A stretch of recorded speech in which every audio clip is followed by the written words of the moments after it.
Good evening. Tonight, I'm going to tell you another strange and unusual story of the unexplainable which lies behind the veil.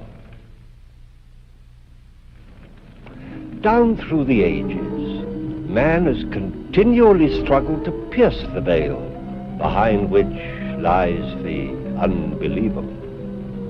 Many things which were completely beyond our comprehension as recently as 100 years ago are readily understood today. Maybe not then assume that happenings for which we have no explanation now will in time be understood by those who follow after us. Our story tonight is again based on an actual account from this dark world which lies beyond our knowledge. Edward Page, like almost everybody else in New York, was not concerned with anything more profound than the ever-present, oppressive summer heat.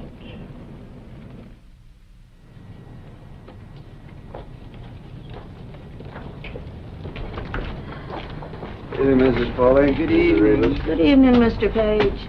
Oh, it's awful hot, ain't it? The humidity, Mrs. Foley. That's what's bothering you, the humidity. Maybe, but this heat ain't doing me much good either.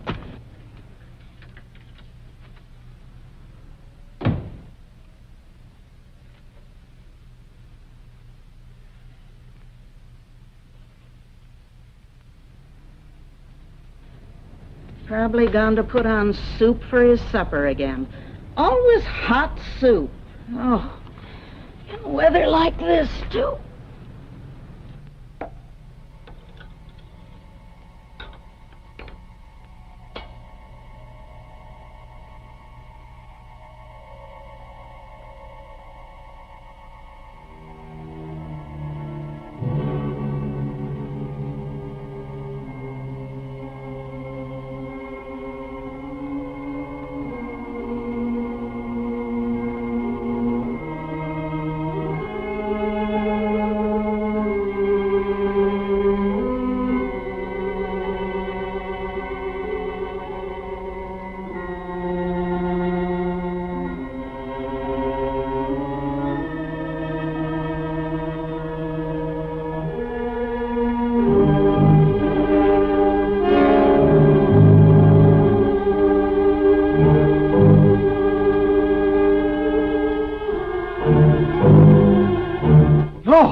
Don't do that!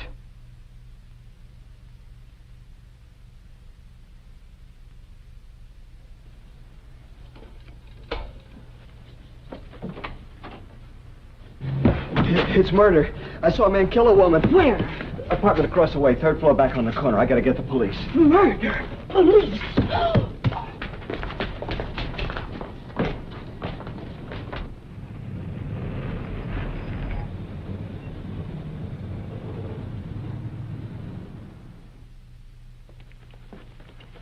Sure that's the right apartment? I'm positive, Lieutenant.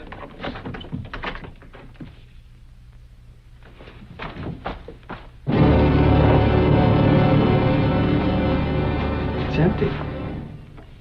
The woman, she isn't here. Maybe it's the wrong apartment, huh?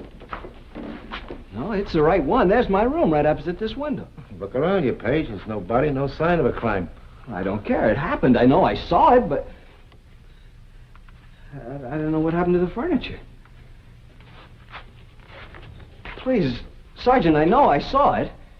The woman was blonde. She was brushing her hair. It was very pretty. She fell right over there. The killer was hiding right there. He wore shiny black leather gloves, and he had this flashlight, and he came up behind her, and... I know what you're thinking. You don't want to believe me, but I'm not lying. I know I saw it. Sure, you saw it. But now we gotta figure out what happened. Let's go over to your room. There must be some mistake. There's no mistake. While you're doing all this, the killer's getting away. I can describe him for you exactly. With a description, you could catch him. And charge him with what? Murder and robbery. He robbed her purse and he took the jewelry out of the box. It was right there. Her purse was on the couch. Let's go back to your place, huh? We'll leave the lights on in here so we're sure we get the right apartment.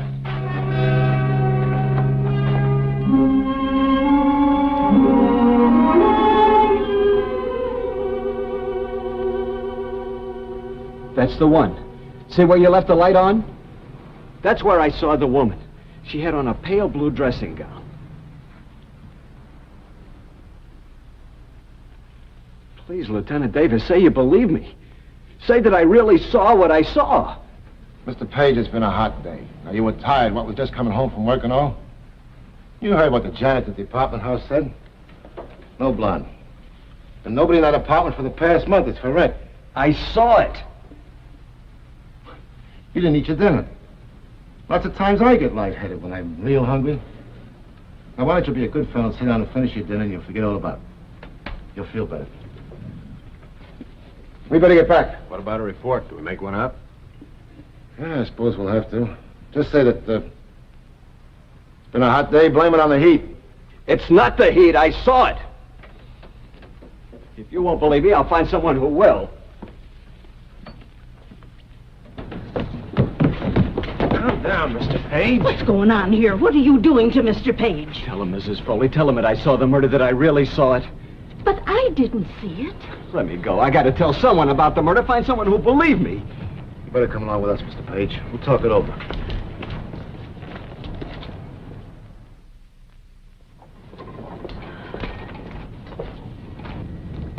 I beg your pardon. I'm trying to find the apartment that's for rent. 345 48th Street. Oh, it's in the next block, honey. Right back of this building. Thanks so much. In the next block, she wants an apartment.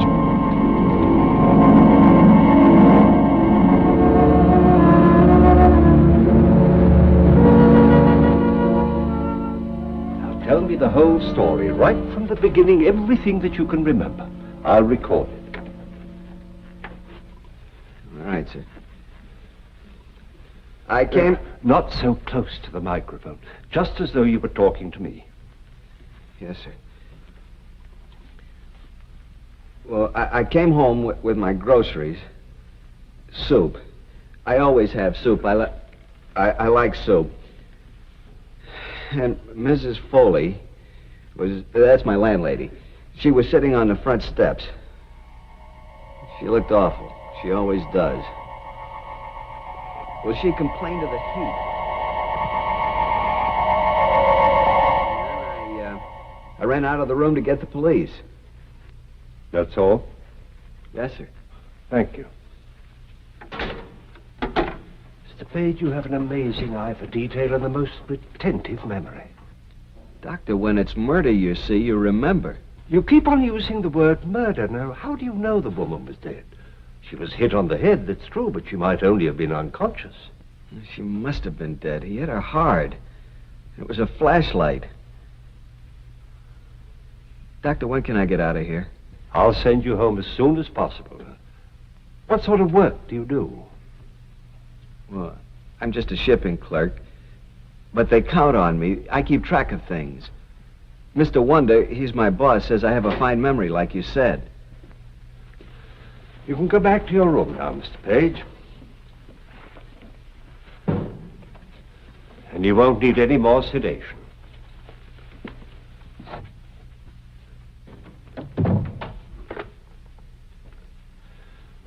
Send Lieutenant Davis and Sergeant Fenton in.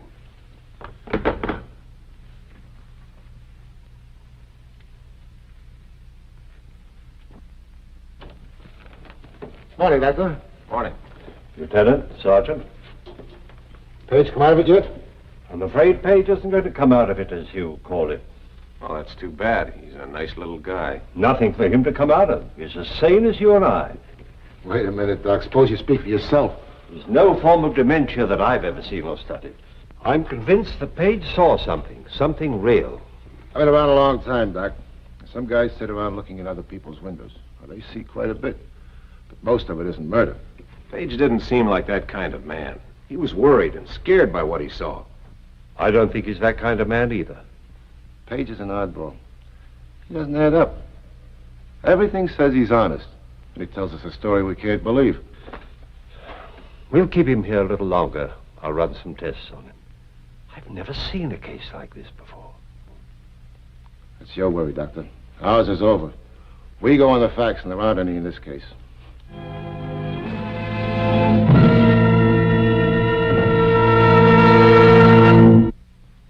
what am I going to do? Try to forget it. Go home. Go back to your job. I guess that's the only thing to do. If you can't tell me what I saw, how can I figure it out?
Davis, homicide. Go ahead. Hey, what's the address? Would you mind repeating that address, please? What's the apartment number? Hey, we're on our way. What's the matter, Lieutenant? That murder Page told us about just happened. Dr. Mason, please. Blue dressing gown. She was brushing her hair. It's real pretty, too. Fell right there. Well, Dr. Mason, this is Sergeant Fenton. Lieutenant Davis would like to know when Page was released. Oh, I see. He was released over 3 hours ago. I want him picked up fast. 2 African masks over the fireplace.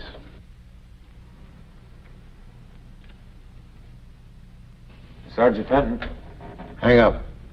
I'll call you right back.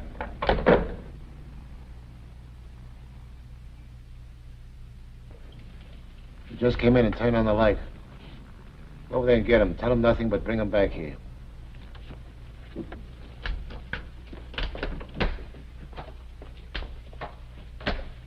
Lieutenant? Hey, Doc. Hot night. Miserable weather. Good looking woman.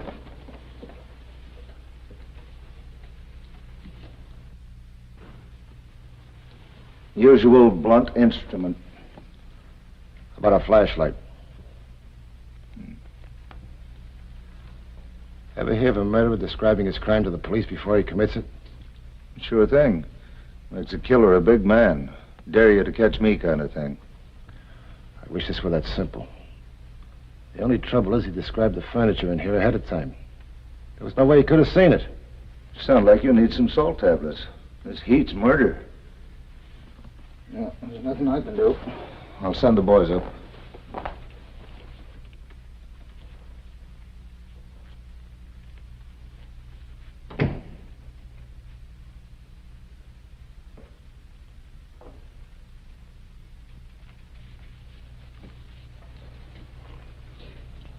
It happened.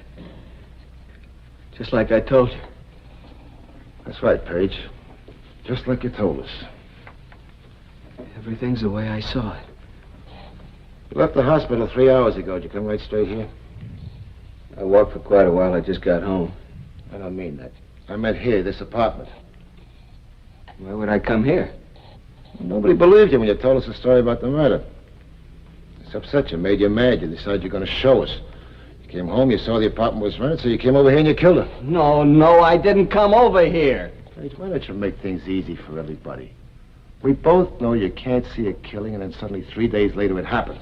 But it did. I described the killer for you. And the killer is you. Quit stalling. Why don't you admit what you did? Tell us what you did with the flashlight and the gloves you used. Lieutenant Davis, these bills, they're for this furniture. From 3 different stores. Sergeant, let's stick to what we're doing. There's no other answer. Page, you killed her. But Page described this furniture before the woman even bought it. And she was in Chicago 3 days ago. She's never been in New York before in her life. How could Page have described her? I'm willing to admit I can't explain how he could describe the furniture or the woman. But I do know how he had a chance to come over here and kill her. But I didn't, Lieutenant. I didn't kill her. If we don't all keep calm around here, I'm the one that's going to wind up in Bellevue.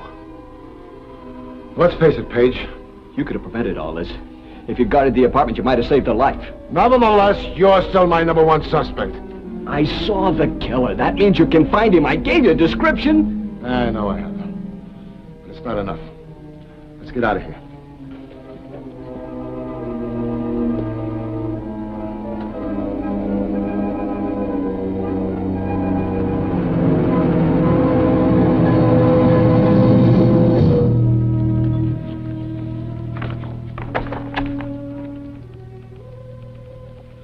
Nothing, Sergeant. Nothing so far. It's a tough job looking through all those pictures, Mr. Page. You get so they all look alike. Stay with it.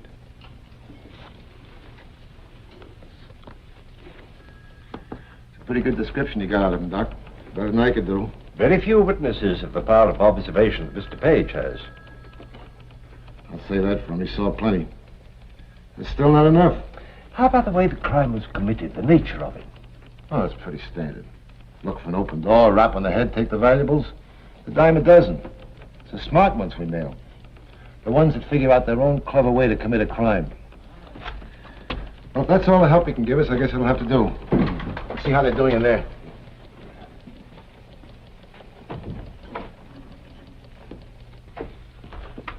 That might be. The face might be the same.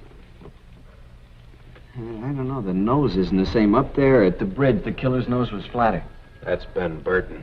He's out of circulation. He's got 5 years to serve before parole. I don't think it's any use. Of course it's some use. A woman's been murdered here. Let's start all over again. Now, gentlemen, please relax. Now, there's a very good idea. Let's all have a cup of coffee, and perhaps it'll clear our thinking. Now, Mr. Page, you've been most cooperative, but if we could help you to remember just one more thing. All right, Doctor. When you saw him hit her, what did you do? I hollered. No, don't do that. Did he hear you? Well, no, he couldn't hear me because the window was closed and his ear... Wait a minute. His ear, his left ear, it was, what do you call it? Prize fighters have them. Cauliflower ear? That's it, his left ear, he had one. That does it. That's what I need. Something to work on. Come on, Fenton. We'll get out the new description. This time we'll add a cauliflower left ear. Well, Mr. Page, I think you can go home now. I'd rather not. I couldn't sleep now. Not until the job's finished. I need to talk to that man. It may be some time before the police can find him. I'll wait a while. It'll be easier. You see, Dr. Mason, you want to know what this is about because you're a psychiatrist. I have to know just to be able to live with myself.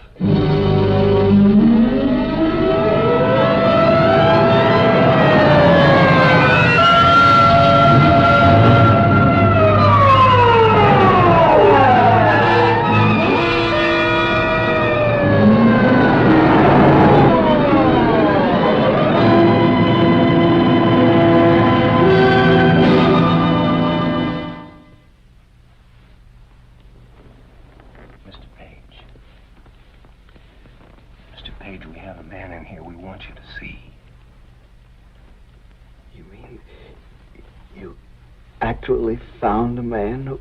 He matches your description exactly. Everything is the same. Can we see him?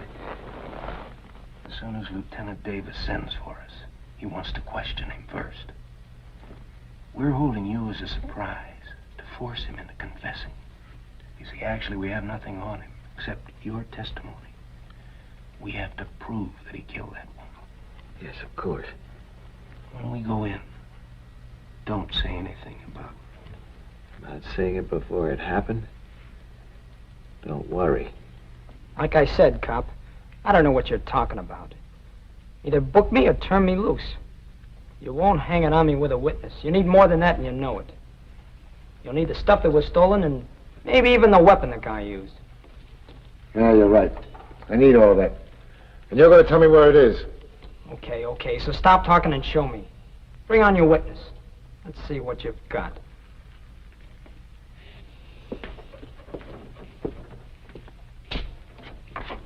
Don't go away. Don't worry. I can't wait to see how this turns out.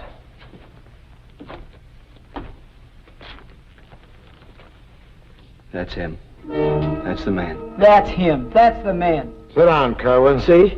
See the ear? Tell him, Page. Tell him what he did. He knows. But he doesn't believe I saw him, is that it? That's it, Dad.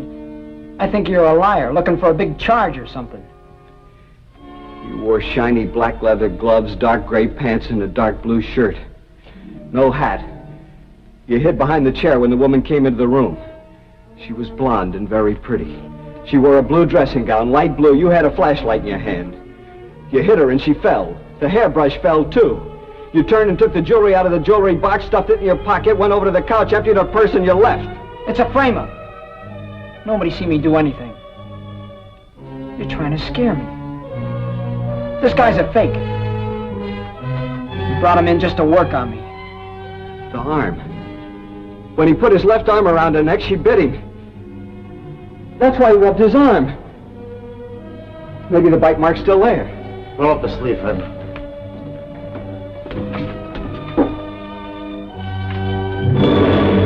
It's there. I know. You didn't mean to kill her. Well, she caught me in the room. I couldn't get out. Take him away, Fenton.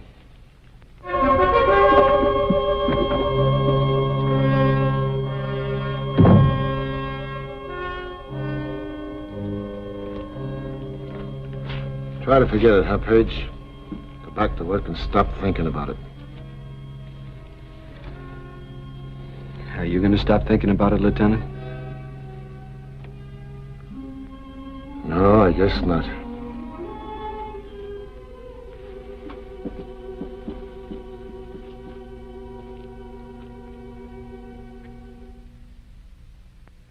Edward Page returned to work 2 days later, but he was not, nor would he ever be, the same man who left work such a short time before. Page's experience was an example of what is defined as precognition, the ability to foresee the future. Throughout history, there have been many such instances, reported and documented. How does it happen? Why? I'm afraid the explanation is still beyond our understanding, at least for the moment.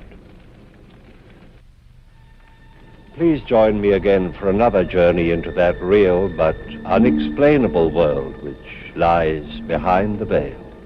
Good night.